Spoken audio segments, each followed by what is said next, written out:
Hello student, আজকে চলে এসেছি ক্লাস 11 এর লাস্ট মিনিট সাজেশন নিয়ে। সামনেই তোমাদের পরীক্ষা আর হাতে গুনে একদিন বাকি। এই পরীক্ষাতে তোমরা কি করে সর্বোচ্চ নাম্বার পেতে পারো তার জন্য গুরুত্বপূর্ণ কিছু এমসিকিউ কোশ্চেন তোমাদের লাস্ট মিনিট সাজেশন হিসেবে আজকে নিয়ে এসেছি। এই কোশ্চেনগুলো স্কিপ না করে পুরো ভিডিওটা দেখতে থাকো। আমি আশা করব তোমরা পরীক্ষায় অবশ্যই ভালো ফল করতে পারবে। আর আমার চ্যানেলটা যদি তোমাদের ভালো লেগে থাকে তাহলে অবশ্যই সাবস্ক্রাইব করো এবং কমেন্টস করে জানিও আমার চ্যানেলটা তোমাদের কেমন লাগছে। আর তোমাদের জন্য আরও একটা কথা আছে, তোমাদের আমি আমার মেইল অ্যাড্রেস দিয়ে দেবো। তোমরা তোমাদের পরীক্ষার যে সমস্ত কোশ্চেন এসছে, অর্থাৎ ইভিএস এর যে কোশ্চেনগুলো এসছে সেগুলো তোমরা স্কুলের নাম, তোমার নাম দিয়ে আমাকে মেইল করে পিডিএফ হিসাবে পাঠিয়ে দিতে পারো। স্পামিসাইড পদার্থগুলো কিরূপ প্রকৃতির? হবে রাসায়নিক। পরবর্তী প্রশ্ন রয়েছে, বায়ুমণ্ডলের কোন গ্যাসের পরিমাণ কমে গেলে পৃথিবী ঠান্ডা হয়ে যাবে? Carbon dioxide. বায়ুমণ্ডলের একটি কঠিন উপাদান কি? ধূলিকণা। ভূপৃষ্ঠ থেকে 90 কিলোমিটার উপরে অবস্থিত বায়ুমণ্ডলীয় স্তরটি হল বিষমমণ্ডল। সমুদ্রপৃষ্ঠ থেকে উচ্চতা বৃদ্ধির সাথে সাথে তাপমাত্রার হ্রাসের অনুপাতকে বলা হয় ল্যাপস রেট। বায়ুমণ্ডল যে স্তরে বেতার তরঙ্গ প্রতিফলিত হয় তাকে বলা হয় থার্মোস্ফিয়ার। মেরুজ্যোতি দেখা যায় বায়ুমণ্ডলের কোন স্তরে? আনসার হবে আয়নমণ্ডলে। সজীব প্রোটোপ্লাজমে মোট কত শতাংশ জল থাকে? আনসার হবে 80% থেকে 90%। অ্যালবেডো বলতে বোঝায় যত শতাংশ সৌরবিকিরণ পৃথিবী ও বায়ুমণ্ডলকে উত্তপ্ত করে আবার মহাকাশে ফিরে যায়। ইকোসিস্টেম শব্দটি প্রথম ব্যবহার করেন কে? AG Tansley. ট্রান্সফরমারের উদাহরণ কি? নাইট্রোফ্লাইন ব্যাকটেরিয়া।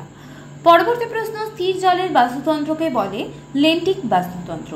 বাস্তুতন্ত্রের শক্তি প্রবাহ সংক্রান্ত যে 10% সূত্রটি প্রবর্তন করেন, আনসার হবে লিন্ডেম্যান। যে সূত্রকে আমরা লিন্ডেম্যানের 10% সূত্র নামে পরিচিত। ইকোলজিক্যাল পিরামিডের ধারণা কে দেন? Charles Elton. HYV বীজের পূর্ণরূপটি কি? High yielding variety. পরবর্তী প্রশ্ন, man is a social animal, he can not survive in insolation. উদ্ধৃতিটি কার? আনসার হবে অ্যারিস্টটল। চিপকো আন্দোলন কোথায় হয়েছিল? গাড়োয়াল হিমালয়ে। উত্তরাখণ্ডের গাড়োয়াল হিমালয়ে। সুন্দরলাল বহুগুণা কোন আন্দোলনের নেতৃত্ব দিয়েছিল? আনসার হবে চিপকো আন্দোলন। ভারতে মোট অফিসিয়ালি কতটি ভাষা আছে? 22টি। জৈব অস্ত্র বলতে কি বোঝায়? ব্যাকটেরিয়া, ভাইরাস, ছত্রাক প্রভৃতি অণুজীবের সংমিশ্রণে তৈরি অস্ত্র। আন্তর্জাতিক অরণ্য দিবস হিসাবে পরিচিত কোন দিনটি? 21 মার্চ। রাজস্থানের জল সংরক্ষণ পদ্ধতিকে কি বলা হয়? টাঙ্কা। লাদাখের জল সংরক্ষণকে কি বলা হয়? জিং। লিচেট হল ল্যান্ডফিলের উপর জমা বৃষ্টির জলে ক্রমান্বয়ে বর্জ্য জলে পরিণত হওয়া। প্লুটোনিয়াম 239 এর অর্ধজীবনকাল কত? 24,110 বছর। প্লুটোনিয়াম 239 এর ক্ষয়প্রাপ্ত হয়ে কি তৈরি হয়? ইউরেনিয়াম 235। বায়োমেডিক্যাল বর্জ্যর নাম কি? ব্যবহৃত সিরিঞ্জ, পুঁজ মাখানো তুলো, এগুলো। জৈব অভঙ্গুর বর্জ্য কি? প্লাস্টিক এবং কাঁচ। কত সালে সুস্থায়িত্বের ধারণা প্রথম প্রকাশিত হয়? 1980। সুস্থায়ী উন্নয়নের উৎস কোনগুলি? ভূতাপ শক্তি, সৌরশক্তি, বায়ুশক্তি। বর্জ্য ব্যবহারের ক্ষেত্রে কমিয়ে আনা রিডিউস, প্রত্যাখ্যান রিফিউজ, পুনরায় কাজে লাগানো রিইউজ, পুনরাবর্তন রিসাইকেল। এই 4টি পদ্ধতিকে কি বলা হয়? 4R। গ্লোবাল সাউথ হিসাবে গণ্য করা হয় উন্নয়নশীল দেশগুলিকে। তৃতীয় বিশ্ব নামে খ্যাত অনুন্নত দেশ। হিউম্যান ডেভেলপমেন্ট ইন্ডেক্স অর্থাৎ HDI কোন সংস্থা কর্তৃক প্রকাশিত? United Nation Development Programme. 2023 report অনুযায়ী HDI সূচকে প্রথম স্থানাধিকারী দেশ কোনটি? সুইজারল্যান্ড। বিশ্ব হার্ট দিবস কবে পরিচিত? 29 সেপ্টেম্বর। ভারতীয় শিক্ষার জনক কে? টমাস ব্যাবেন্টাম ম্যাকেল। ভারতের স্বাধীনতার সময় 1947 সালে সাক্ষরতার হার কত ছিল? 12 থেকে 14%। ভারতে মিড ডে মিল প্রকল্প কবে চালু হয়? 1995 সালে।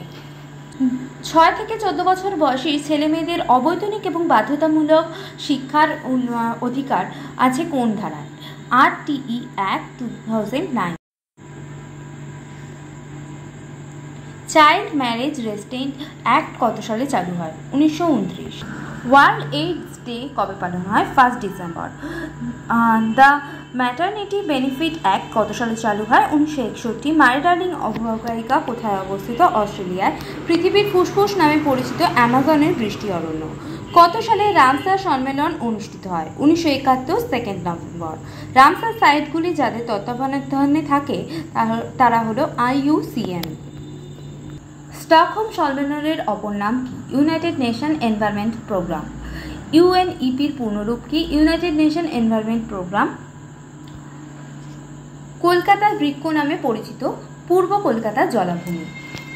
অষ্টমুদি জলাভূমি কোন রাজ্যে অবস্থিত? কেরল। একটি মনুষ্যসৃষ্ট রামসার সাইটের নাম কি? এটা খুব ইম্পর্টেন্ট প্রশ্ন। কাপুরথালা জলাভূমি। মন্ট্রিল চুক্তির পিতা বা ফাদার অফ মন্ট্রিল প্রোটোকল কাকে বলা হয়? কামাল তোলবা।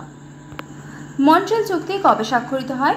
1987 খ্রিস্টাব্দের 16 সেপ্টেম্বর কানাডার মন্ট্রিল শহরে। বাসেল কনভেনশন কবে হয়েছিল? বিপজ্জনক বর্জ্যের জন্য হয়েছিল এবং 1989 সালের 22 মার্চ হয়েছিল।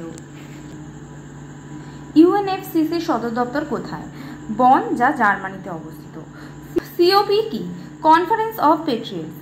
UNFCC প্রতি বছর সদস্য দেশগুলিকে নিয়ে যে কনফারেন্স করে তাকে COP বলে। কিয়োটো চুক্তি ভারতে কবে স্বাক্ষরিত হয়? 2002 সালে। জোহানেসবার্গ সম্মেলনের অপর নাম কি?